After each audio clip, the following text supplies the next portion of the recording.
So without further ado, Jordan, all yours. Thank you. Thank you so much for coming out, everybody. My name is Jordan Larson, and I am a Community Engagement Coordinator with Ann Arbor's Office of Sustainability and Innovations.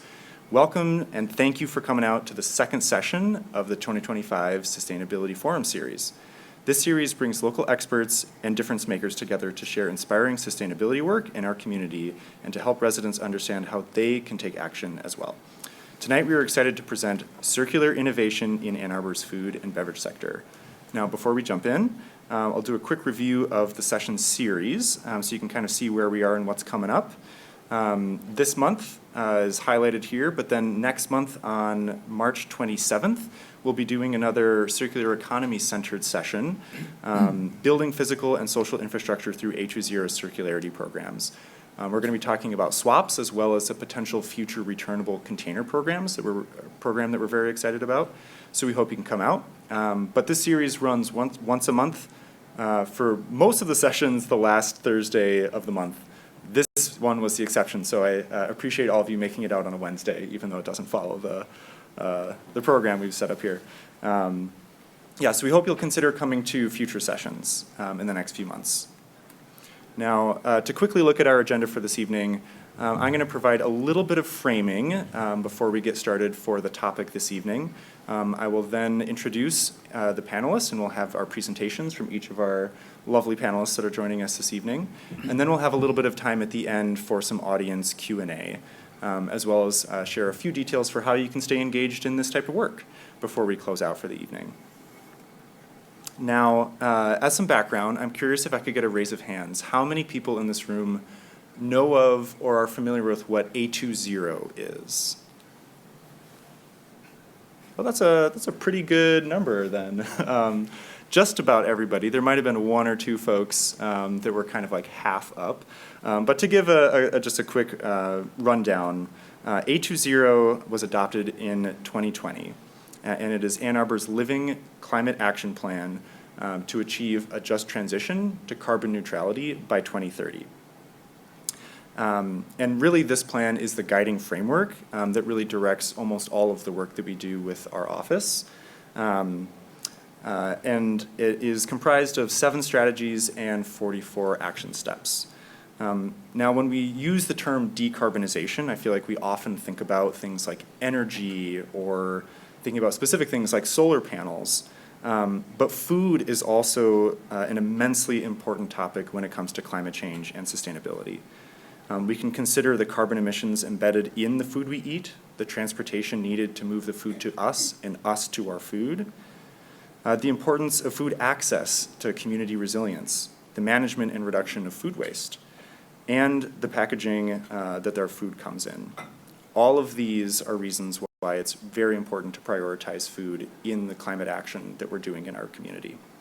So for these reasons and more, I am thrilled to host this panel tonight, highlighting some of our community leaders and our businesses working to make our food system in Ann Arbor more sustainable. So with that, I'm going to do, we jumped a few slides here. I'll do some quick introductions for our panelists, and then we'll get started with the presentations. So it's my sincere pleasure to introduce one of my colleagues here. To your farthest left, Azella Markgraf. Azella is the Office of Sustainability and Innovation's food coordinator. Her work focuses on programs and initiatives that advance a more resilient, sustainable, and equitable food system in Ann Arbor. A native of Central Ohio, Azella has a professional background in regenerative agriculture, farmers market and nonprofit management, and food justice advocacy. Azella describes herself as a passionate lover of all things fresh and delicious and sees the growing and sharing of food as an opportunity to foster meaningful connections between people, food, and land. Thank you, Azella, for joining us tonight. Next up, I'll introduce 2 of our speakers together as they are both presenting on the same topic. First, we have Jasprit Singh Sawhney. Jasprit is the founder of Zyka Life, LLC, a global farm-to-table purveyor of teas, spices, and provisions. He grew up in a foodie family and started cooking at 10 years old. Jasprit's father founded the Park Baluchi restaurant in New Delhi, which was awarded 5 consecutive awards as the best restaurant in India. However, Jasprit's core inspiration for Zyka came from his grandfather, who was a farmer before he became a successful business magnate. Zyka is passionate about supporting their family of farmers around the world who grow heritage products using natural and regenerative farming practices, and they are committed to sustainability throughout their supply chain and sharing their knowledge. Next, we have Jordan Hurst. Jordan is Zyka Life's merchandising and sustainability specialist. After graduating from Colby College with his bachelor's in environmental science this past May, Jordan sought ways to get involved with sustainability efforts in his hometown of Ann Arbor before receiving an offer to put his degree to use with Zyka Life.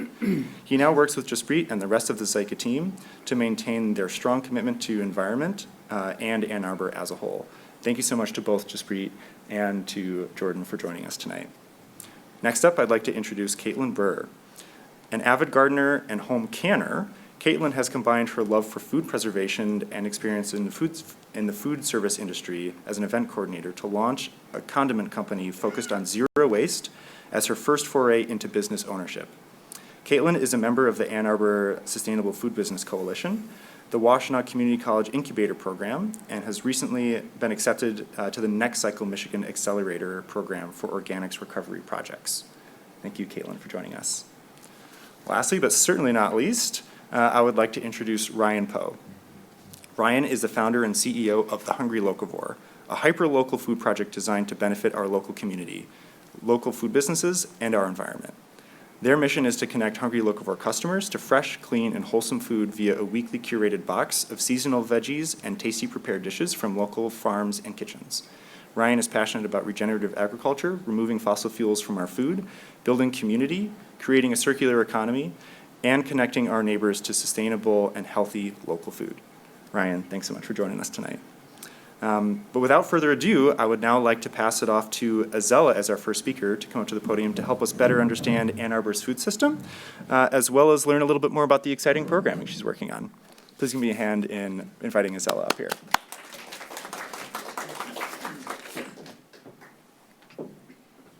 Thank you, Jordan, for that great introduction, and thank you all for coming tonight. As Jordan mentioned, my name is Azella Markgraf. I am a sustainability coordinator working with the Office of Sustainability and Innovations to advance a more sustainable food system. Tonight, I'll be here talking about the connections between food and the city's carbon neutrality plan, A2ZERO.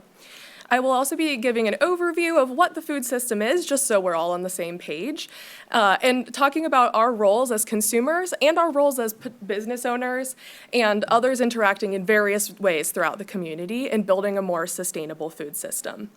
Finally, I'll give you all an overview of some of the programs that OSI runs in order to support a more sustainable food system.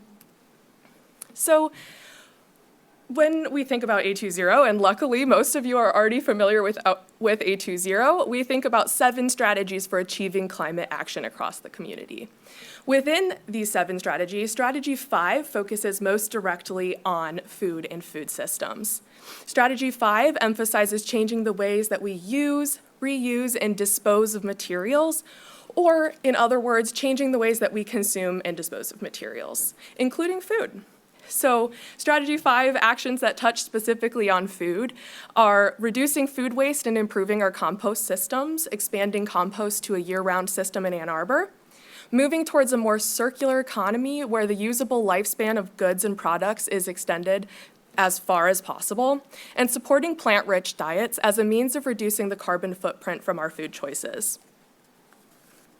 So why make such a big deal about food in a carbon neutrality plan anyway?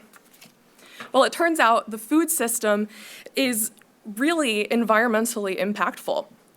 When I say the food system, I'm referring to this complex and interconnected network of people, organizations, places, activities, and environments that are involved in producing, processing, packaging, distributing, consuming, and disposing of food. So everything involved from farm to table, including you and I. The food system is, in fact, responsible for between 25 to 30% of our global greenhouse gas emissions, which is a pretty big portion of the pie. That's because producing food requires immense amounts of resources and energy to feed a global population. We think about investment in land and water and energy and money and labor that it takes to produce the food that gets to our plates. And throughout everything that happens between farm to plate, The food system is creating impacts on the natural environment, such as deforestation, air pollution, chemical contamination from pesticides and fertilizers, water use, and more. So we call these the upstream impacts of the food system. And what I mean by upstream is that by the time that you purchase food, all of those impacts are already embedded within the food that you purchase. So what we choose to eat and how it's produced makes a huge difference for the environment. You may be thinking, if food already has produced all of these impacts by the time I even see it in the grocery store or at the farmer's market, why does it matter what I buy? Well, turns out not all foods are created equally. Certain foods, such as meat and dairy, have higher amounts of embedded greenhouse gas emissions and other impacts than other foods, such as whole plant-based foods like fruits, vegetables, grains, nuts and seeds, legumes, etc. That's why our choices matter. As consumers, we have the power to influence the broader food system and to make an impact on the climate as a whole. In fact, research shows that shifting our diets towards more sustainable, plant-forward diets is one of the highest impact decisions that you can make as an individual to impact climate change. In addition, a secondary impact that's just as powerful is reducing our food waste at home and making sure that the food that we're purchasing goes to its best and highest use, which is nourishing you and your families. Finally, I would be remiss not to mention that you can also support a more sustainable food system by supporting food producers who are practicing sustainable practices, like the folks that we have in front of you today. So I also wanted to mention before moving on here that making sustainable food choices isn't easy because of factors that are much too complex for us to go into tonight. Making sustainable choices isn't often the most affordable, accessible, or convenient choice. And it's very difficult to assess the sustainability of a food product that if you're just buying it off of the grocery shelves. But as consumers, you and I have the ability to influence the broader food system if we have the ability to make those choices. The good news is that it's not just on you and I as consumers. We all have a part to play in building a more sustainable food system. From us as consumers to businesses. Here in Ann Arbor, we're fortunate to have a wealth of people who are passionate about creating sustainability in the food system. From farmers to food artisans to chefs and beyond. We have a wealth of passionate people driving sustainable change and creating positive impacts. Ann Arbor and Washtenaw County more broadly has a rich history of sustainability in the food system. In fact, we have over 1,255 local farms in our county, and many of those are producers who are practicing sustainable practices. We also have here in Ann Arbor an 105-year-old farmers market that really is at the heart of our local food system.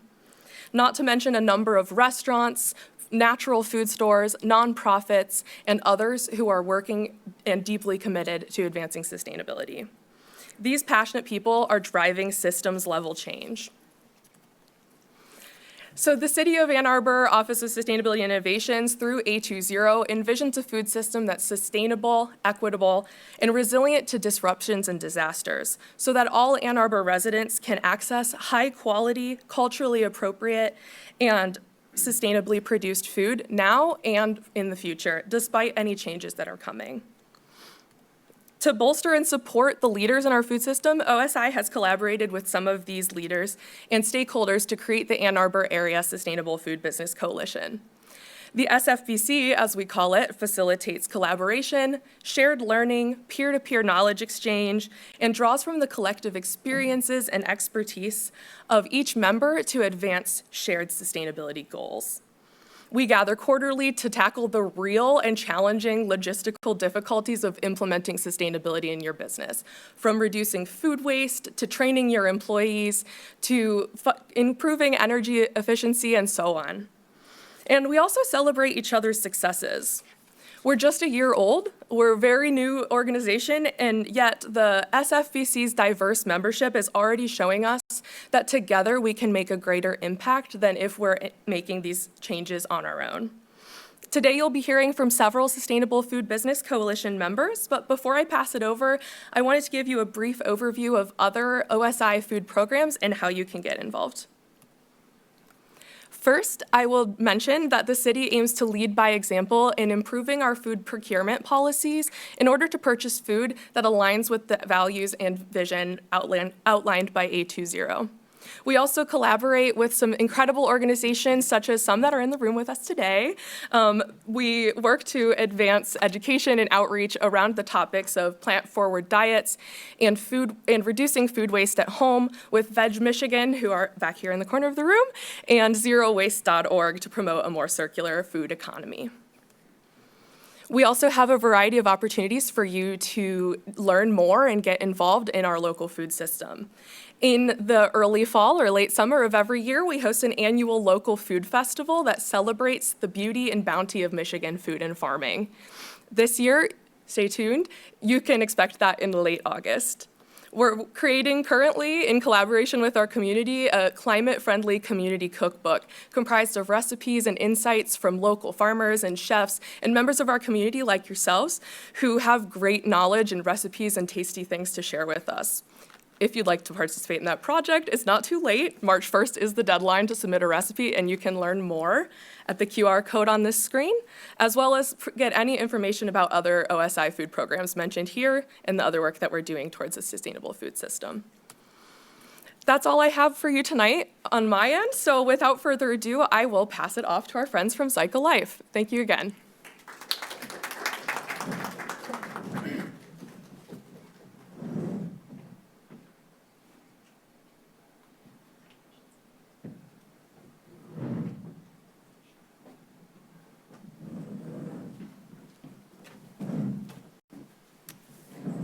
Good evening, everyone. Let's try again. Good evening, everyone. We really appreciate the city inviting us to present here. We really appreciate all of you coming tonight because I know everyone's busy, got a lot of things going on, and something that doesn't feel integrated into our daily lives feels like yet another thing that we have to take on. So I really do appreciate the opportunity to speak and to be with all of you tonight. So, quick show of hands. Who already ate today or is planning on eating today? That was a rhetorical question. So, I guess I grew up eating food without knowing what that means. We were always served fresh food when I was growing up. I spent the first 18 years of my life in India. We had chefs and all kinds of other things available to us that when I moved to the Ann Arbor area 40 years ago, I lost and realized that when you don't have something, you appreciate it a bit more. I remember going to buy produce. My favorite thing to do on the weekend was to go with my dad or my uncle to buy produce, one of my uncles. We lived in the same house as a joint family. And I was just fascinated going to the butcher shop and seeing the carcasses of the goats that were hanging, that were alive about 4 hours ago.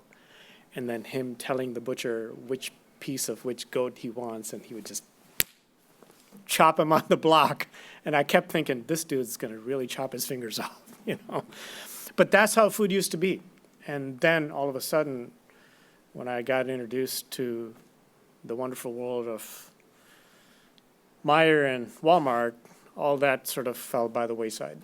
And then I just was lucky that my best friend from college many years ago, I won't say how many, happened to be an organic farmer and reintroduced me to what organic farming means.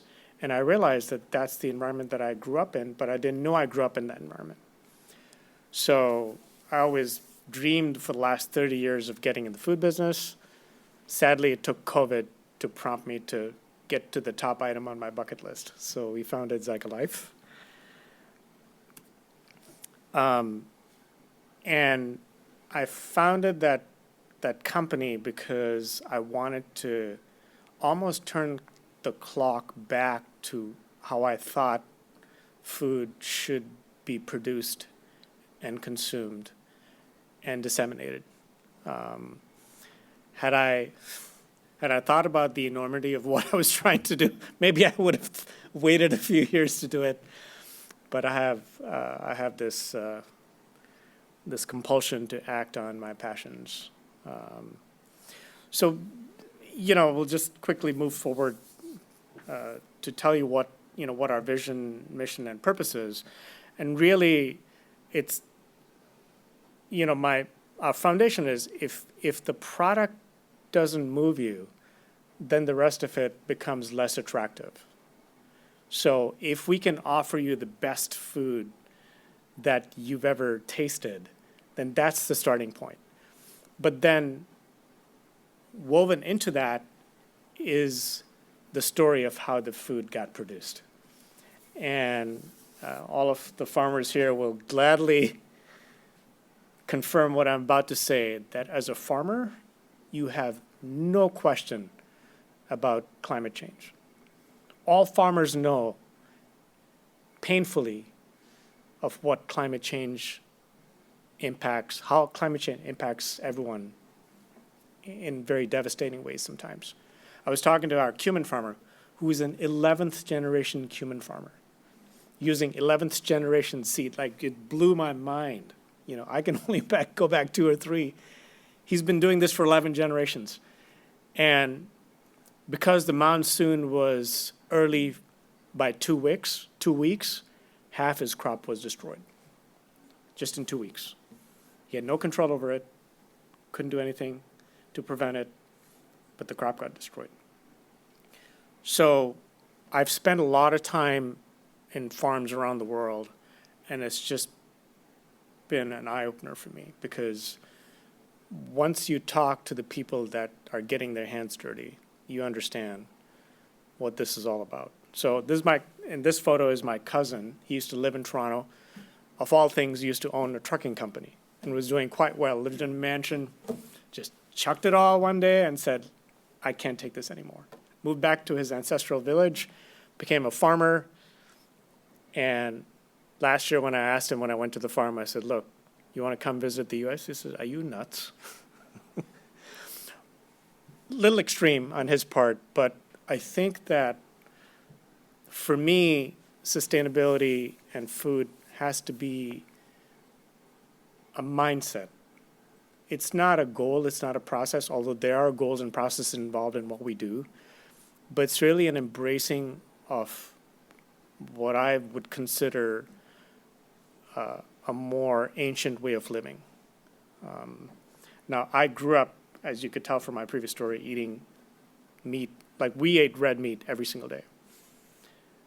But I quit eating meat 24 years ago, and I've never once felt the need to go back to that. So I think not everyone has to be as extreme as I'm proposing that I did, but being mindful of the choices that we make every day, what we eat, how we eat it, how much we eat, the quality of what we eat, what is it, how, in which ways is it nourishing us, I think is all part of the equation. The SFPC was just sort of a great opportunity for us to get involved. I feel like we could do more than we are now, and we will try to do more. But I think for me, it's really important that when 1 or 2 or 4 people are trying to do something, it's always a lot harder.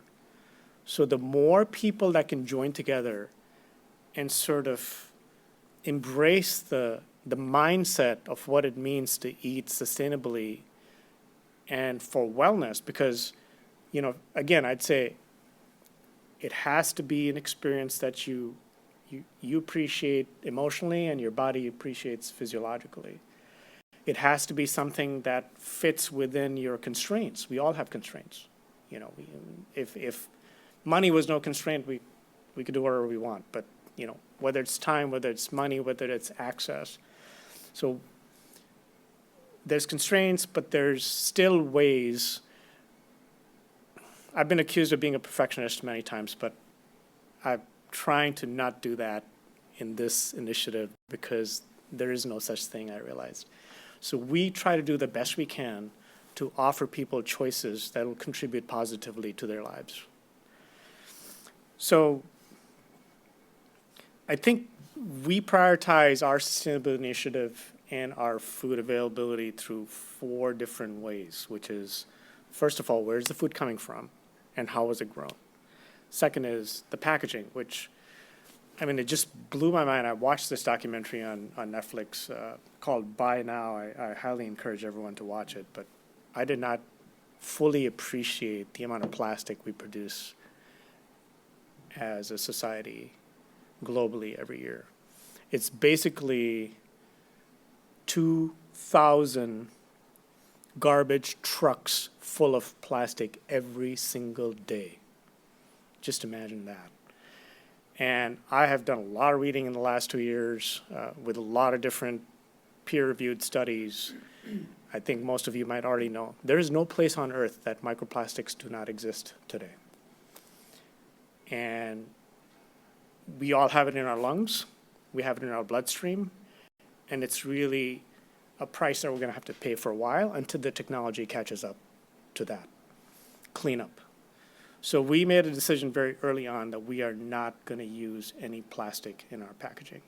So for the purposes of today and keeping it, on time before I meander on for another 40 minutes, we'll stick to the packaging piece of what we're doing. There's other things that we're working on, but we'll start with packaging. So again, I won't go through this because I've already talked about this a little bit. There are certain varietals, and when you produce flavorful food, like for example, I'll stick with the cumin example that I came up with. Well, you can use half as much or even less than half as much and still get an amazing food experience through that. So I think even from a sustainability standpoint, the quality of the food matters, because the higher your quality, the less you need to nourish yourself emotionally and physiologically. We do not work with any farms that use pesticides. But for example, with my cousin, we produce this jaggery powder and jaggery chunks that, are a heavenly experience, I might add. Although he follows all organic practices, we were concerned about the river water that he was using because it's the full life cycle. So we spent whatever, I don't know how many $100 to do the test for the jaggery powder, and luckily it came back completely clean. That was a relief. So we're so interconnected in our agriculture and our food production that what our neighbor is doing absolutely affects us. And every farmer can validate that for you. Like what your neighbor is doing impacts what you end up with. You could be doing the best possible farming that you know to do and still end up with tainted product. So again, I think it's something that as long as we keep advancing in the right direction, and us in our little corner of the world doing what we can, collaborating globally, I think that we're just going to do whatever we can do, whether it's this much or this much or that much. And I'd say that's my advice to anyone who wants to start walking down this path of taking care of yourself and your family and your health and the earth. I actually love spending time with the guys that actually do the farming. And I can tell you, I have a new appreciation for cow urine that I didn't have before, and cow manure. But my cousin calls it, like, he keeps these drums of cow urine handy for his fertilizer. And it's an experience. But he calls it Jeevamrit, which in translation means the nectar of life. So I bet you that's a first. You haven't heard that before. But once you see what it can do, I'll go back to that first image and show you another example. This little plant here is called taramira, at least in the Indian language. I used to know the English translation, but I can't recall off the top of my head. He had a lot of thrips on one of his crops. So a very old farmer, like in his 90s, came to his farm, and he was lamenting about all the thrips, and he was basically not going to spray his crops, so he was planning on losing the crop for that year. And the dude told him to take the seed of this plant, make an oil out of it, put a few drops per gallon, and spray the plants. In 2 weeks, the trips were gone. Where we get our black pepper from and our cardamom, that plantation, the husband and wife that own that plantation are PhDs, chemists, running very prestigious laboratories in their previous life. So they found that there were these pests that were eating up all the black pepper vines, and black pepper is their big cash crop. That's what they used to pay for their, farm workers and all those things. She spent 6 months studying what else those quote unquote pests liked more than the pepper vines, researched that because she's a scientist, started growing that, so she did not make a pest. She made it part of the entire ecosystem. I mean, that blew my mind. That's compassion. That's, being connected to what you're doing and putting in that effort and that time to make this all work in a circular fashion. So waste reduction is also, Jordan's going to talk about that if I don't use up all our time.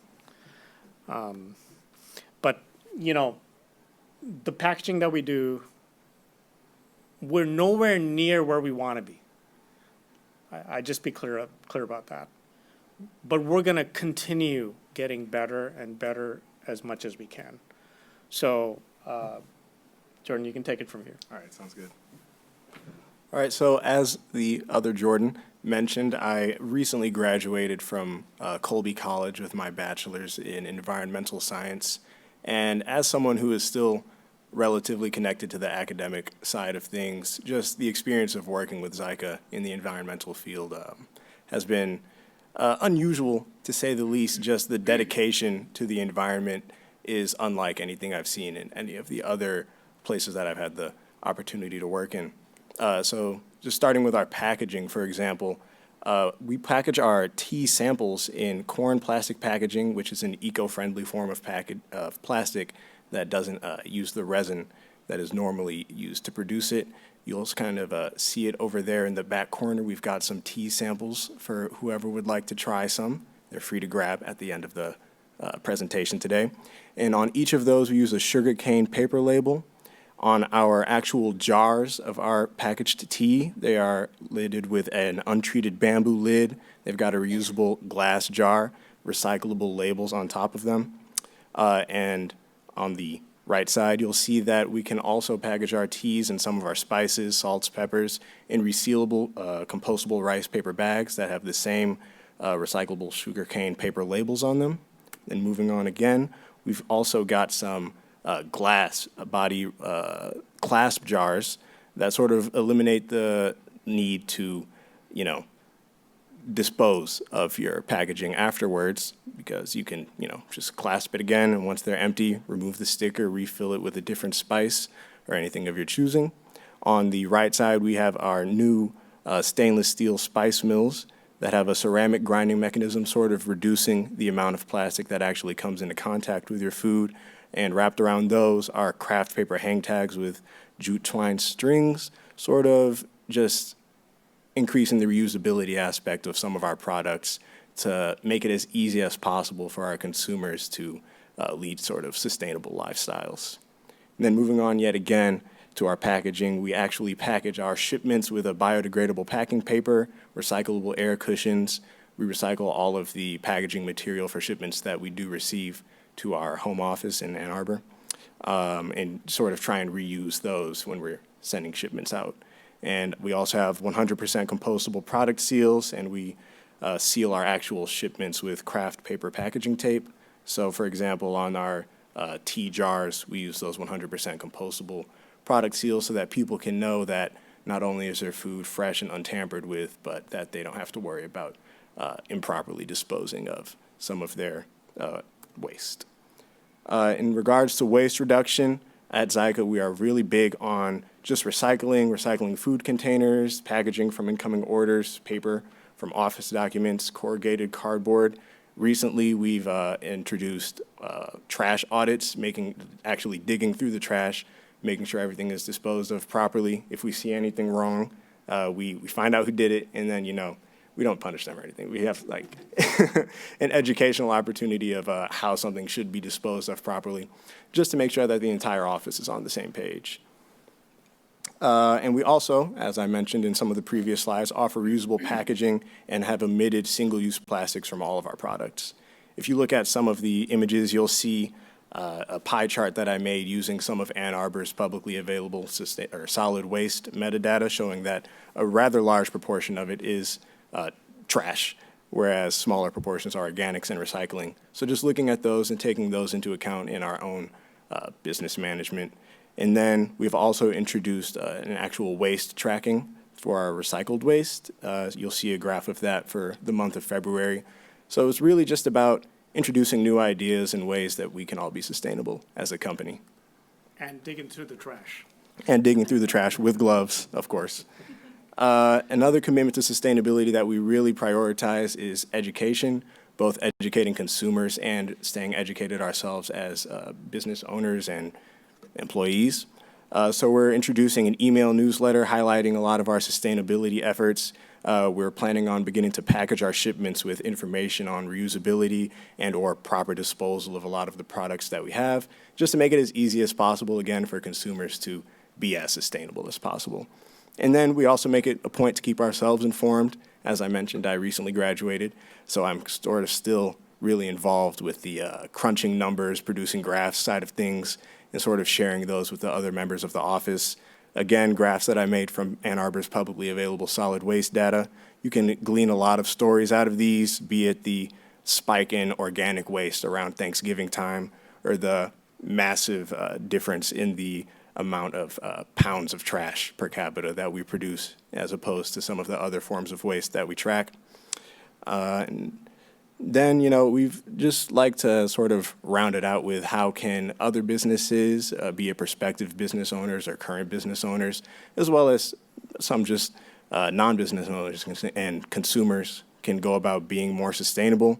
Just think about opportunities to save money in the environment, be it streamlining your sourcing, just reviewing where you might reduce waste, be it through digging in the trash, and just sort of educating the people within your office or texting family and friends, different infographics and information that you see online, social media, or taking pictures of some of the packaging that you receive in the Zyka products and showing them those in different ways that we can just sort of spread sustainability. And also a big one is collaboration.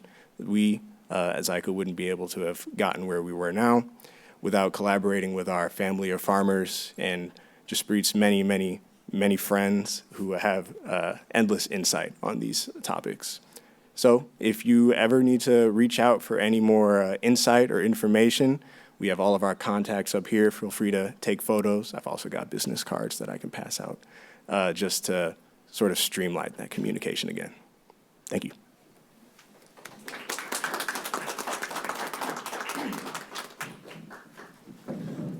Thank you so much. It's really amazing to see the attention to detail that you all take with your packaging and the overall story. So thank you for sharing that with us. Next up, we've got Caitlin, who's going to tell us a little bit more about how she's reducing food waste through her business model. Thank you, Caitlin.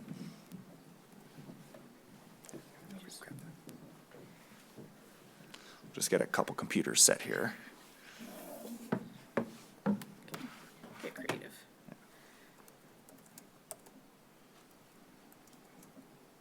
As long as I put in my password correctly. Nope. There we go.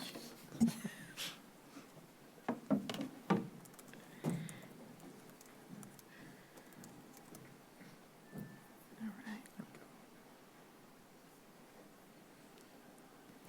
Yeah. Hi, thank you so much for having me and for coming. My name is Caitlin Burr.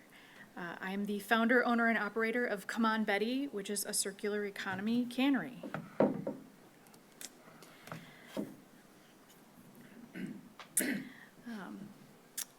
I founded an artisanal canning company that makes and will be selling unique, I think it's delicious, healthy and shelf-stable condiments from locally sourced ingredients. Each jar contributes to our mission of upcycling fresh produce, supporting local farmers, enhancing the local circular economy, and offering tasty accompaniments to every occasion. The name Come On Betty comes from a phrase that my mother has said my entire life, and she uses it to encourage, coax or cheer a person or an object that might just need a little enthusiastic push. So whether it's yelling at the lions or getting a stubborn stain out, it's just something that I've heard and has been ingrained in my psyche, so much so that when I was digging in the garden, I said it out loud and realized, oh my gosh, that's absolutely what I need to call my company, because it just seemed to fit perfectly.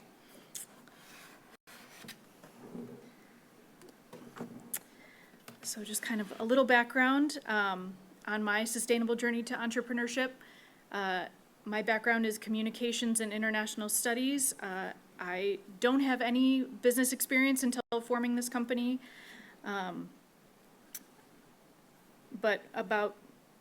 And if you would have asked me about 5 years ago, I definitely would not have seen myself going down this path, but I'm very, very glad that I did. So in 2018, I moved to Ann Arbor to work at the University of Michigan. And when I move to a new place, I find that volunteering at local organizations really is the best way to introduce myself to the community and meet people, because usually the folks who are volunteering with valued organizations are usually the people you want to get to know. So I lucked out that I pretty quickly found Scrap Creative Reuse, many of you may know as Scrapbox, and zerowaste.org. So I was very grateful to have started to work with them, because they took my passion for sustainability really to the next level, introducing me to the circular economy and extended producer responsibility, which you certainly got a lot from Zycolife describing earlier tonight. So not only did I find that community, but also, like Jaspreet, during COVID, during lockdown, gardening was a nice, safe hobby that I could do by myself. And I was lucky enough that my home garden was pretty prolific, and I ran out of freezer space pretty quickly. So I really did need to educate myself on other food preservation methods. So I got pretty hooked on canning and fermenting and cooking from all of the edible parts of the fruits and vegetables. So my garden goodies ultimately became gifts for friends and family, and that has since become the expectation now during the holidays.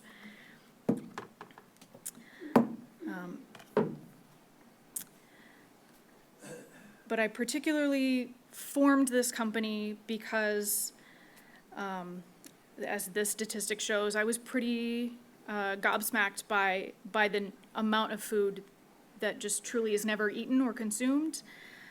And I felt that my experience in the food service industry as a waitress and as an event coordinator, seeing firsthand kind of in one meal service and in one event how much food can go to waste, that's been something I've consistently been passionate about since I was a teenager.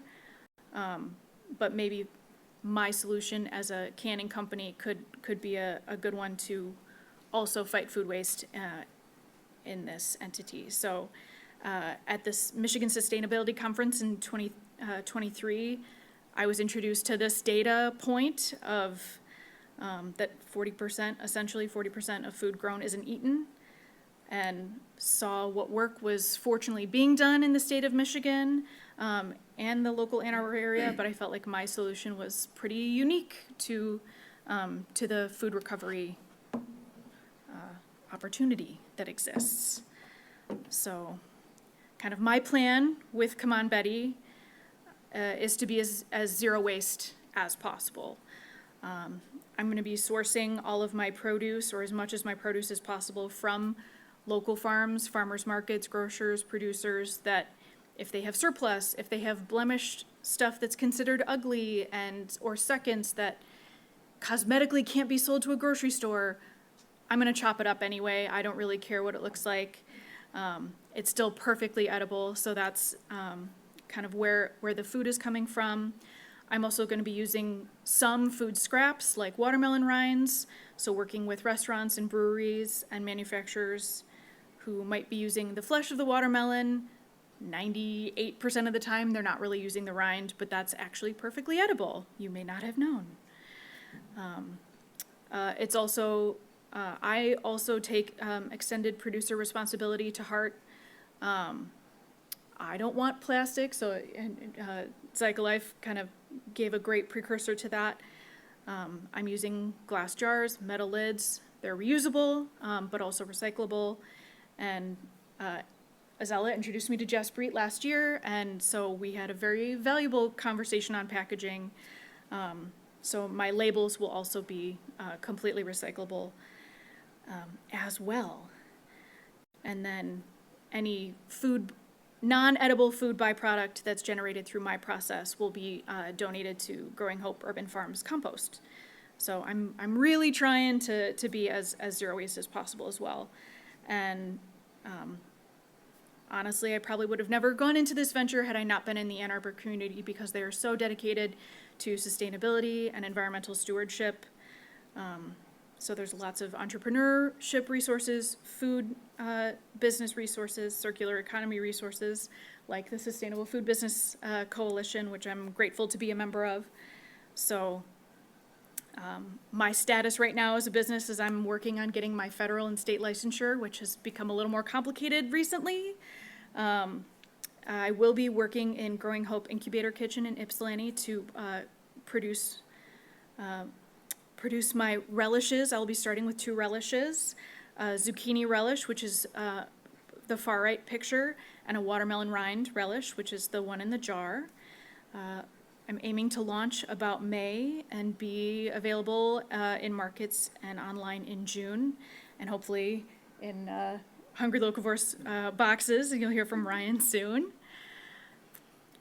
And just a couple kind of closing items. If I can flip that. There we go. Please keep up to date on Come On Betty. I have a website, comeonbetty.com. That's the sunflowery QR code on the screen. I have an Instagram, Facebook, and LinkedIn. Please feel free to connect with me. I'd love to chat about food or whatever.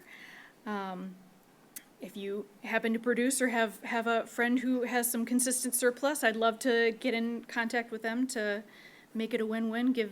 Pay them for their extra, and we can get some relish out of it. And I also want to make sure I'm working with all of the local producers to see what is the biggest excess that they have. And talking with Ryan, tomatoes are a big one, so I'm working on a tomato relish as well. A pumpkin ketchup is coming down the line, and then a watermelon Bloody Mary mix, which you'll get kind of a sneak peek of in the cookbook that Zella's working on a little bit. And then just kind of a shameless plug, Food Waste Prevention Week is April 7th through the 13th, so save the date on that. Thank you so very much. Come on, Betty. Thank you, Caitlin. Again, it's really great to hear how personal stories and in some cases periods of difficulty can open up new opportunities. And I can't wait to try your relish.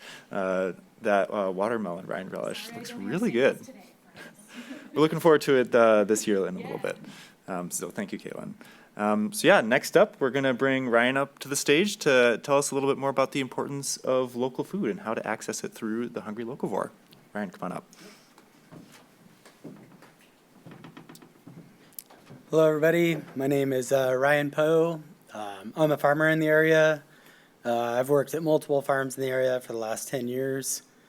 The idea of the Hungry Locavore is an aggregated CSA share. That means we work with the broader community, farms, farm-to-table restaurants, artisanal makers, and we kind of follow the in-season narrative of just how the food system should work. And less than 100 years ago in the Midwest, most farmers cooperated and worked together. People grew different crops.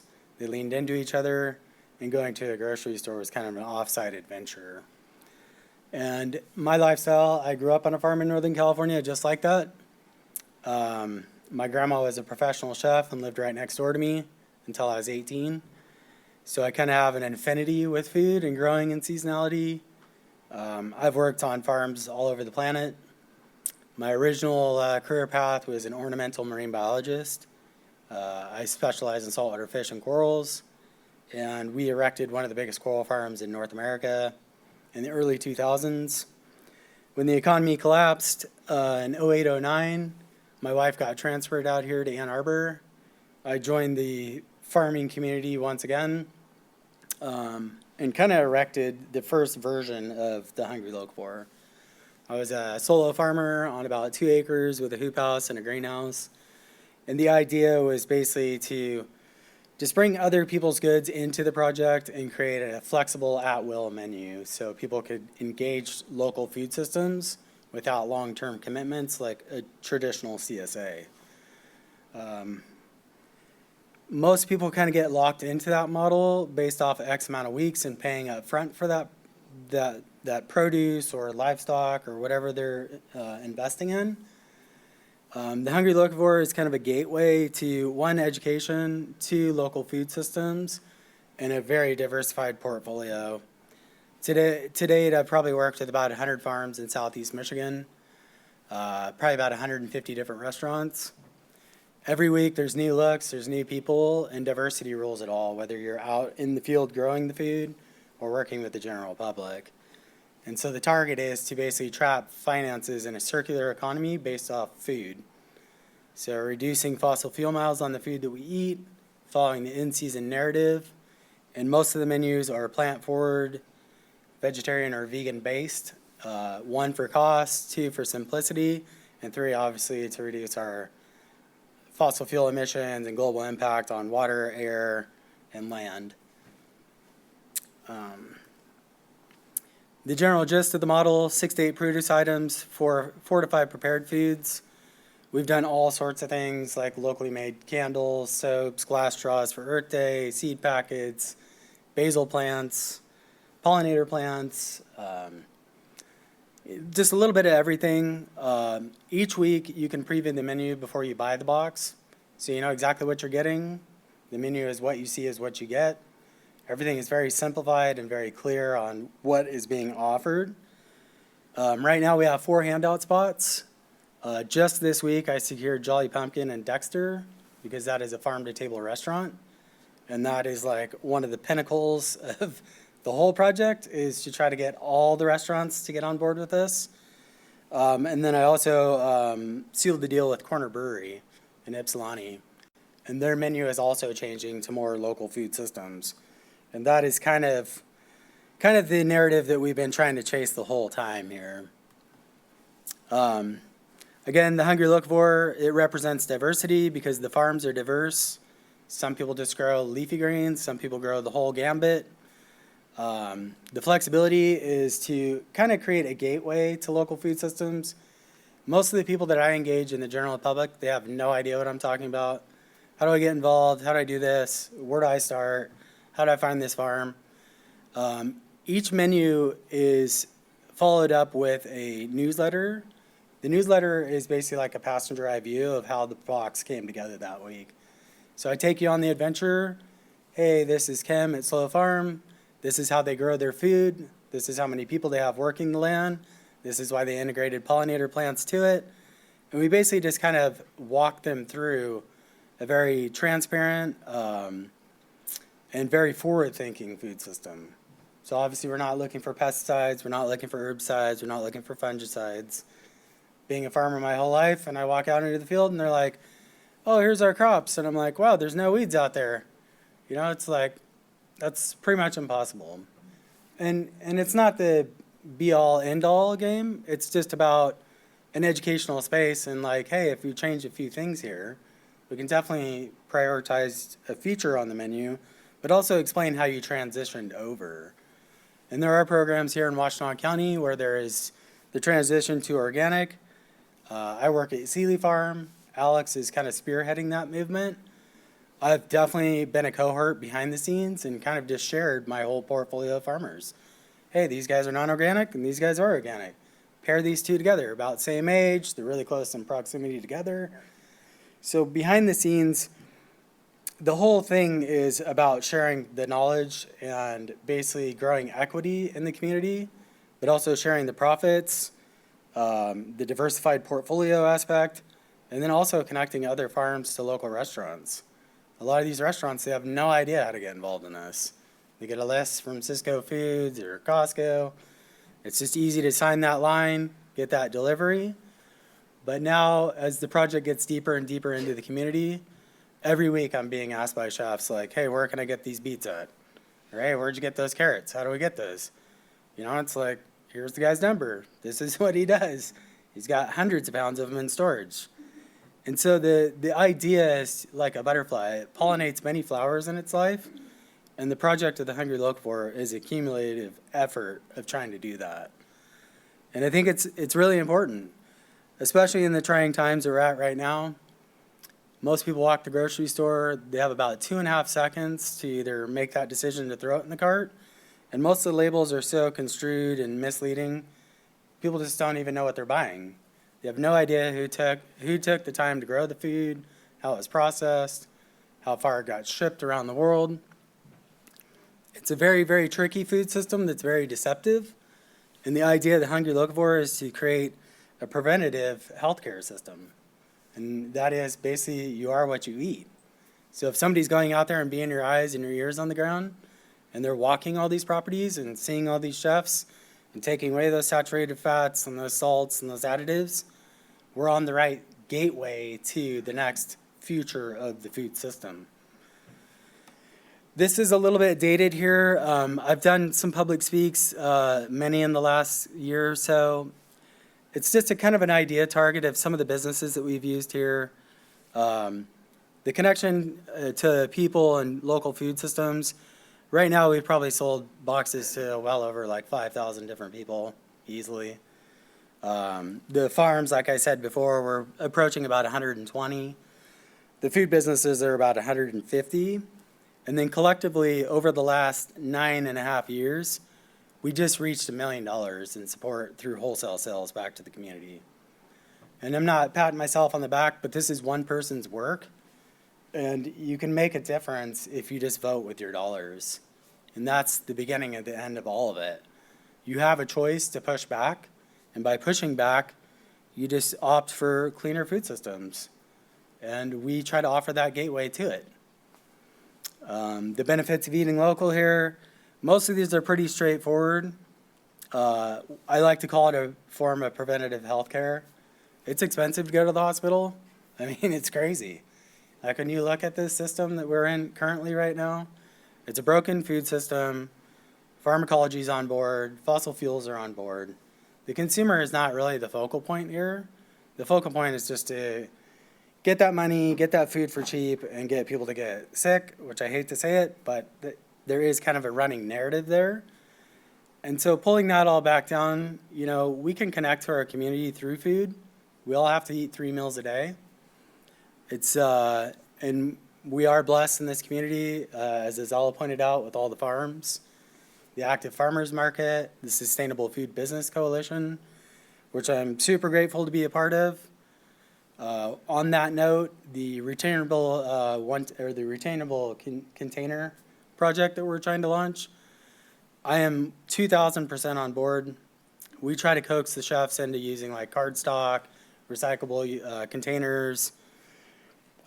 We've eradicated all of our plastic out of our boxes, so if you get vegetables from us, it's going to be loose in the box. No twist ties, no rubber bands. If you do get a plastic bag, it's because the leafy greens are loose in there. And that's just part of the deal for right now. But going back to the benefits of eating local, obviously the earth, we only have one of them. The population is only going to swell. The demand for clean, healthy food is going to get harder and harder to find. On the local economy front, if we invest in young farmers, I'm 47 myself. A lot of the farms that I work with are half my age, and that is kind of a target with intentionality. If we can invest in these young farms and they stay on the land and they grow and they get larger, as we see like Green Things and Slow Farm and Sealy Farms, and many of these other farms that I work with, they are definitely younger than me. They're the next generation behind me. And with the average age of most farmers in this country almost getting close to 70, which is half the vendors that I use right now. Norman Holtz is 73. Ferris Organic Farm, Richard, he's 75. These people are aging out, and they're aging out with their knowledge. And once their knowledge disappears from that marketplace, and you don't know those people, then somebody has to rewrite the script.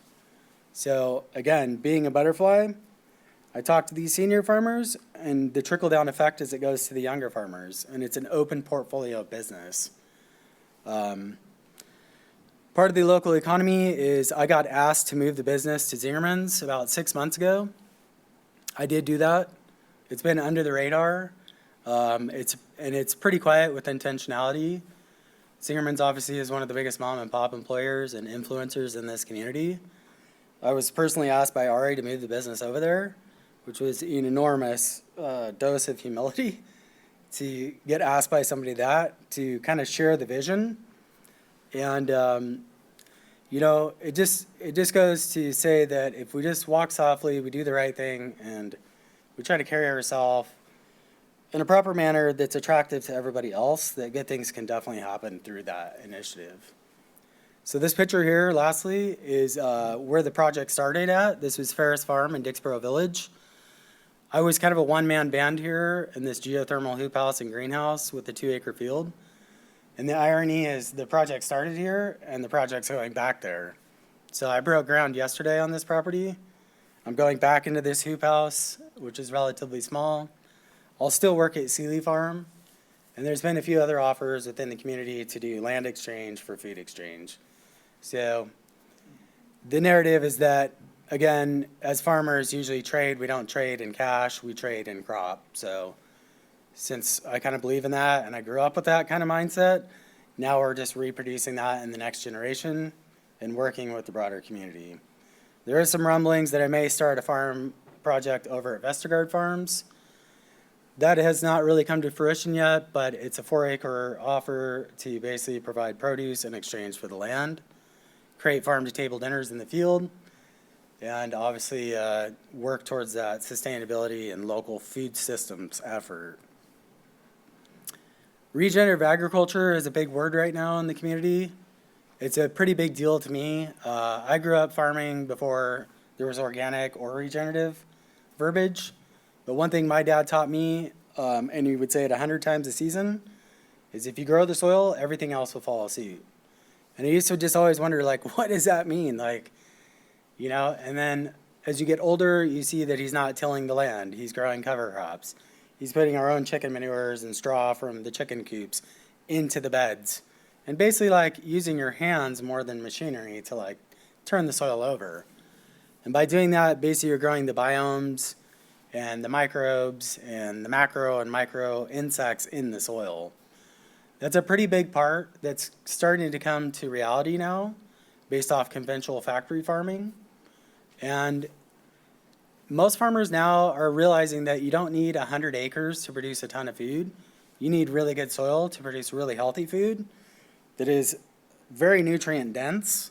And kind of like Josh Wheat said, you need a little bit less of it to still, fulfill the nutrient requirement it takes to be healthy. So that's a big fundamental thing to me. I can't say it enough. In the property that I'm on currently right now, we do this before we do anything else. And I've worked with a lot of farms in the area. Jim Cohn, who runs Allmeyer's Orchards, we did a podcast with him last year. It took about 100 hours of audio to produce an hour-and-a-half podcast. It's on Farm Sir Tomorrow, Season 3. I introduced them to Jim Cohn, and one of the first things he said right out of the gate, if you don't know what you're doing, you don't do anything at all, which I thought was a brilliant antidote there, because a lot of farms, they want to restructure the land to how it should look to them without consequence and thinking what does the land actually want from me? So when I take that perspective out there, it's a very good grounding effect to survey what you've already got, keep everything intact as much as possible, do the cover crops, do the leafy litter, try to get more organic materials onto the property. And then it is not a bad idea to do some rotational livestock, even if you're not harvesting that. You know, buffalo ran the whole continent here, and we had, 20, 30 feet of peat moss bogs here all over the Midwest. That wasn't created by coincidence. That was the wolf chasing the buffalo. The migration continued, the soil built itself up, and then farms came out here in 100 years and depleted all of it. So 10,000 years of work or longer disappeared in 100 years. So again, recapping why regenerative is important. These are lessons that we're learning, and the reality is they're only going to get harsher. If people don't step in that are young, forward focused on what happens to the environment, it could be the end of, food systems as we see it. This is me at the Green Fair, I believe, 2 years ago, when I first got introduced to the A2ZERO panel with my two daughters. My wife was also in the picture. She's just kind of cut out of it there. But, without them, a lot of this wouldn't be possible. They're my biggest cheerleaders. My wife runs the website. Without her, I would have no business because I have an iPhone. It rings, it texts, and it emails, and that's about as far as it's going to go. If you want to talk to me about farming, I could tell you everything and then some about it. But to join the local work community is pretty simple. If you just visit the website, you can subscribe to see our emails. We send out a new menu every Sunday, usually around 10 a.m. You have from Sunday to Tuesday to sign up for the box. And then from there, you can pick up at one of the 4 current locations, which is Zingerman's Creamery, Moonwings Cafe, Dozier Coffee, Vestergaard Farms, and next week it'll be Corner Brewery, and then the following week after that, it'll be Jolly Pumpkin and Dexter. That will probably end the handouts as far as diversifying them, unless we start to get closer to the city of Ann Arbor, meaning like downtown, Burns Park. Blank Slate has offered to do a handout here in downtown, which is pretty interesting. We may pursue that, but yeah. And then just the last few notes here. I am involved in the Sustainable Food Business Coalition.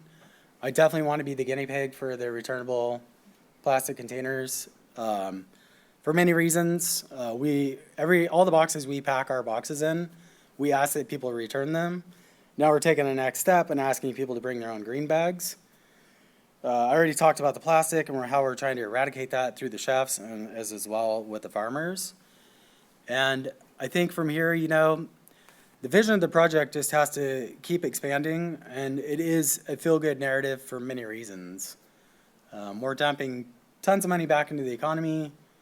We are educating people along the road of sustainable food systems through the seasonality of the produce that grows in Michigan, which happens to be the second biggest biome in the United States. So being from California, that was number 1.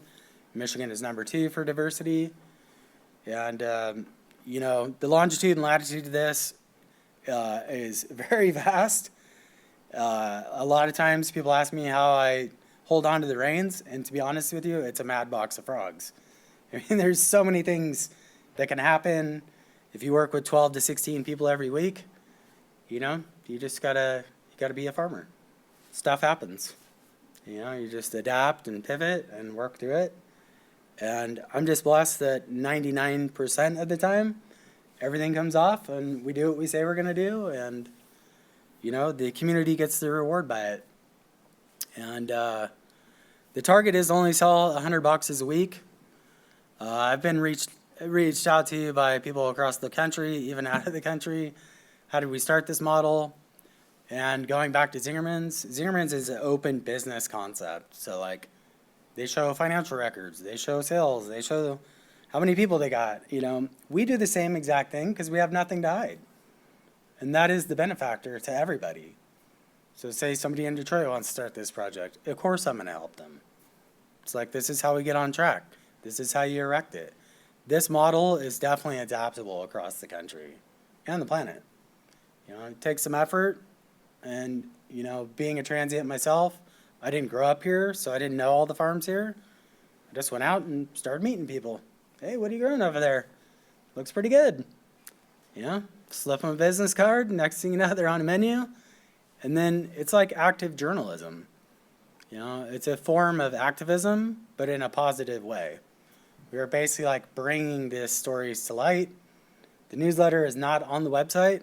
I get asked that all the time. And people always say, oh, I'm getting your newsletter. That means you're getting the menu. If you get the newsletter, that means you bought a box. And the only people that get the newsletter are the patrons, the chefs, or the farmers. And that's an intricate detail between us and them. And it's designed with respect and talking about how the food system should work, how it used to work, and why it's broken, and how we can fix it together. And so that's kind of the story in a nutshell. I'm sure I could talk about it for a long time, but you know, if anybody has any questions, I'm definitely approachable, and I do love to talk about food. So, yeah.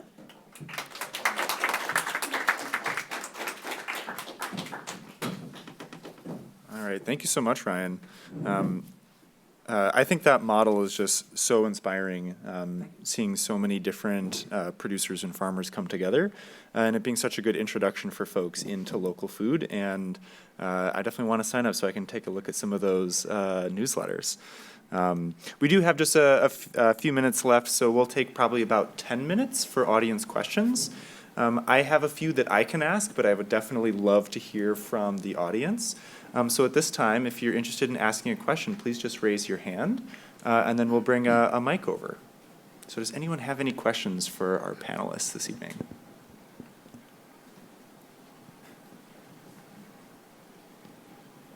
Hello, is it on? Okay. You mentioned that the city of Ann Arbor is gonna try to purchase more local food through events it does, things like that. Could you expand on that a little bit? Yeah, thanks for asking. Back in 2021, the City of Ann Arbor passed a resolution to support more sustainable food procurement by the city at all city facilities and events. So this has been a long process. This is, if you know anything about food procurement, you know it's really complicated, especially at an institutional level. However, institutional purchasing has the power to shift our food system in a way that is really influential. And the city feels that it's our responsibility to lead by example. So the status of that work is that it's developing and it's moving forward. We're working with our purchasing departments across the city to understand what our purchasing needs are and to make changes and recommendations that fit the needs of those purchasers and work within the existing operations, but gently encourage more sustainable practices. So please stay tuned. It's more information is coming in the next year or so, and we hope to have something that's really positive and really influential within a short period of time. But I'd be happy to talk to anyone in more detail about it as well.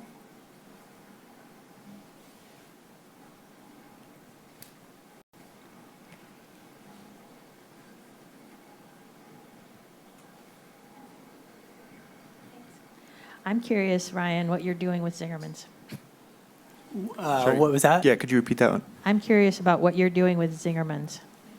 Yeah, so with Zingerman's, Ari started to get the box, and I didn't know that because his girlfriend was buying the box, Tammy Guilford. And I got a text one day, and it was like, hey, are you the guy that runs a Hungry Look For? From a 734 prefix. And I said, sure, what's on your mind? Usually that's indicative of a chef or a farm trying to see how they can get involved in the project. And I said, sure, what's on your mind? And then the reply came back, more importantly, are you the one that's writing the newsletter? So I was like, okay. So you've bought in a box. I was like, who is this? And he's like, this is Ari from Zingerman's. And he said, you do realize that my business was founded off of our newsletter that I've written for the last 40 years. And I said, no, I didn't realize that. He said, come down to the Roadhouse. I want to buy you dinner, and I want to know you and get to hear your story face to face. And I was like, wow, okay. So I went down there. We talked while he was bussing and serving tables and greeting customers like he does. And I was just amazed by somebody that's been so influential and so successful to still be in there doing what a college student would do, you know, or, you know, just somebody just trying to get by. And, you know, he was just in there doing his hustle, and he told me, you have a huge dose of humility, man, and that's what's really important here, is that you're doing what you say you do, but it's not about you. It's not about the hungry locavore. It's about doing the right thing. So to answer your question about Zingerman's, at that point, we were talking to Zingerman's Creamery about doing a handout there. And Ari was like, well, where do you operate out of right now to pack your boxes? So when we started the business, we started at Willow Run Middle School in Ypsilanti. Everything we paid for rent went back to the middle school. That was done with intentionality. Any overages we have, which I forgot to mention, on the sustainability front, we never waste any food. So to date, I've produced probably 500,000 pounds of food. We've probably literally gotten rid of less than 100. So we only order what we have sold. Ari and I were kind of talking about that model, and he was basically like, well, we have this warehouse over there. Why don't you just move the business over there? The reason why was Willow Run was getting ready to accept student population again. They hadn't had any children in the school for 5 years. So we were basically being not forced to move, but we had a year in advance to know this. And so I was kind of just feeling the waters out, and then by chance, Ari just offered the space. So we're over there. We are quiet about that. That is not something that I say publicly very often. And there really is no olive branch with Ari or promotional side of it. They obviously are cheerleading us on because we support their businesses. And they gave me some enormous compliments when it came to actually occupying the space. During the pandemic, like all businesses, they were struggling. They just brought out the reports and basically just showed me line by line by line how much I actually helped support their labels. And to me, I was like, I'm just doing my job. And they're like, well, we can return the favor here, so why don't you move the business over here? So, I gratefully accepted, obviously, and, that chapter is still to be determined. I don't know where it's going or what may happen or if anything will happen. At this point, it's just week by week. The longer vision is to try to get more and more people involved in it on both sides of the fence. So whether you're the consumer or the producer, and the target is really to only sell 100 boxes a week.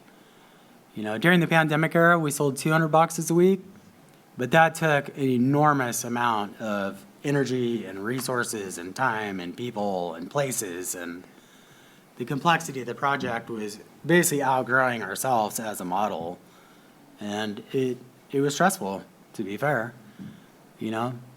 and yeah, I'm not sure if I answered that for you, but yeah. We have time for a few more questions. Anybody else?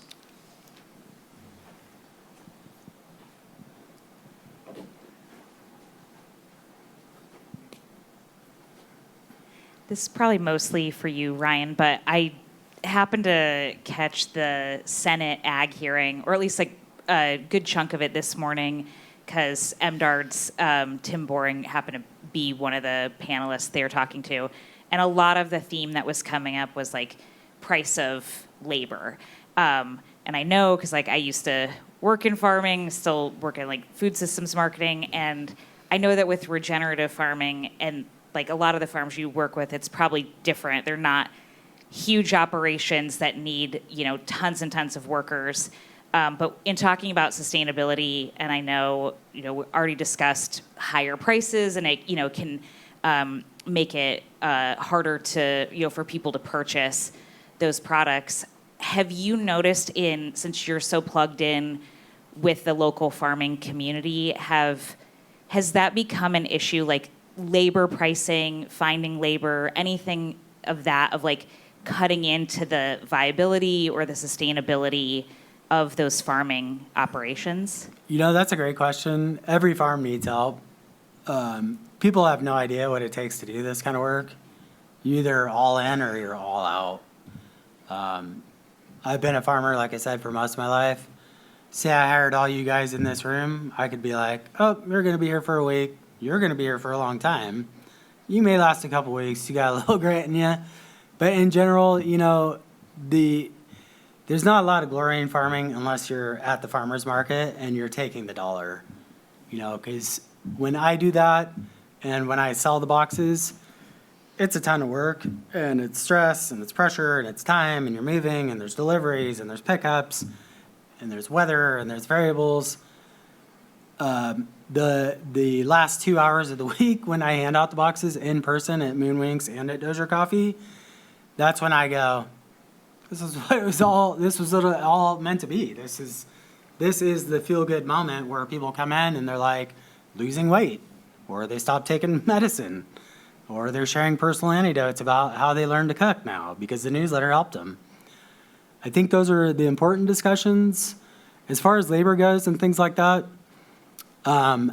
there's always going to be a shortage for it. Some farms here, when I first moved here 10 years ago, there was no H2A workers here unless you were on the west side of the state because their production's a lot larger than ours. Now there's 3 or 4 farms in the area that work with H2A workers.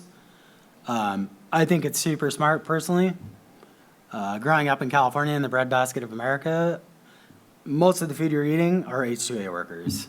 I mean, I see busloads of them come into my hometown, and without that labor, you know, it's almost impossible that we could have had the food so cheap.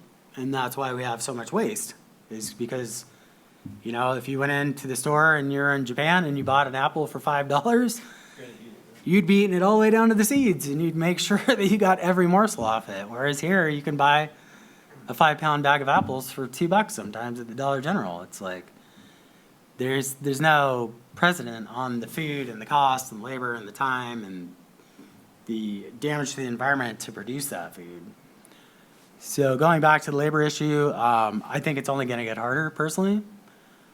Most farms can't afford to pay people a ton of money, so it gets tricky. You know, it's like, yes, you want to grow, yes, you want to have diversity, but how many people can you take on, and how much should you take on? I really do think we're entering the era that goes back to like how we all migrated from Western Europe. A lot of those farms back then were market farms, 3 to 5 acres. You'd be amazed at how much food you can grow in 3 to 5 acres. I mean, I ran the first 3 years of this version of this project by myself. I can tell you on 1 acre of field, I left half the acre fallow, used the greenhouse and the hoop house, and I still sold 50 boxes of food every week. So a lot of the farmers are just getting smarter. There's more crop rotations, there's more succession planting. That's the difference between large-scale farming and small-scale farming. When you drive around in Michigan, you see these huge conventional farms. Those guys are driving the tractor for 2 or 3 days, planting the whole field. They go back out, they spray it once or twice, they go back out, they harvest it, and their 4 days of farming are over. Whereas at this scale of farming, you have to have hands on the ground every day. You're succession planting because you can't afford to have like 10,000 pounds of beets coming off the field at one time because you don't have labor to pick it. You don't have anywhere to store it. So you work within the means that you basically have available. So that is a complex issue. And I think it's only going to get harder, honestly.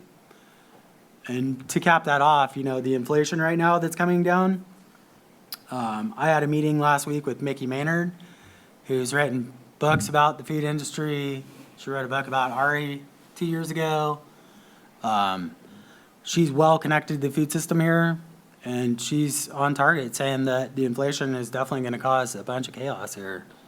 And I do see it. I mean, I see it coming. The last month, I haven't been asked by more restaurants to source local food in the last 10 years of the project. It's because the eggs are going up, the produce is going up, and it's geared towards those tariffs. So this week's menu theme was the Mexivore box, a tariff-free Mexican box. You know, it's a play on words, but the reality is that it is going to increase our food prices. And so the people that don't have the means to support that, the Hungry Locavore is a mission statement that, and this is a fact, is that we offer 20% more food for 20% less than any big box store. And most of that food comes from 30 to 40 miles of where you live. So it's a pretty sweet deal if you really look at the bigger picture of it and what we're doing. And then the other thing is, you know, it's showcasing everybody else's stories. It's not about me, and it's not about the Hungry Locavore. It's about us as a broader community joining hands together, telling these people's stories and sharing the equity, the cost, the labor, I mean, all of it combined, it's a very big group think mentality. And I think it's the future of food. I mean, it's impossible to think it isn't. If you put real tax and cost on bananas coming from Guatemala, and you go in there and you can buy 5 bananas for $1.50, it's like, hello, I mean, gas is like, alone on those bananas is probably like $3.50. And who's the person getting paid to do that work? Who's walking into that jungle and picking those or in those plantations? Who's taking it to the airport? Who's putting the plastic around it? Who's putting the cardboard box on it? How many airports and time zones did it go through? How many people in the cargo department touched it? All those people are all being paid. So all that money is not the true face value of what that product cost. And it's impossible that it's going to be sustainable. So we are kind of in a revolution, and it takes young people to do this stuff. And the younger the people I can get, to join this kind of mission, I think the benefactor is the general public. It's a very smart process to get involved and invest in these systems. Just to end that note, my 2 daughters always ask me, why are you always looking at the soil and it's snow and it's cold and nothing growing out there? I'm like, well, if we don't know what's in the soil, it's a precursor to what's going to be in fruition when the season comes back around. Well, what does that matter, Daddy? Well, what it matters is if you don't know how to grow this stuff, and by the time you're 47 like me, you could get a quarter of what's available in the current marketplace right now. And if you don't know how to grow your own sugar snap peas or cantaloupes or watermelons, you may never even know what that food tastes like unless you make a ton of money. So I think it's important that young people see that and have a chance to at least grasp that concept. Thank you all for your questions and for joining us on what was a rather cold and snowy and rainy day. So we appreciate you making your time out. We are at time here. If you have a final question you're just burning to ask, there may be an opportunity just after we close out here to have a quick one-on-one with one of our panelists. But once again, really appreciate you coming out. As we close, there are a few things that I just would like to plug really quick. For the Office of Sustainability and Innovations, we always recommend following our newsletter. It's a great way to keep up to date with events and just different programming that we have going on. A few events to also plug. I believe this one is now on a wait list, so I'll just make note of that. There's a plant-based lunch meetup at Red Lotus, which is a new restaurant, organized by our friends Veg Michigan. Even if there is a wait list on that, just again, letting everyone know that there's Veg Michigan puts together a lot of great events for us, so always keep an eye out for future events coming up. And then again, the next sustainability forum that we'll be doing will be March 27th, focusing on some of the city's circular economy programming. And then lastly, we will be doing our spring free tree giveaway as part of the 10,000 Trees initiative on April 19th. And registration for that opens on March 13th before our next forum. So if you are interested in signing up to get a free tree, please check out the website by searching for 10,000 Trees on March 13th, and you can sign up for one. But with that, thank you all so much, and thank you very much to our panels, Azella especially for helping coordinate this, as well as Amaya, one of our AmeriCorps members, doing a lot of outreach. Thank you all, and safe travels home tonight, and thanks again for coming.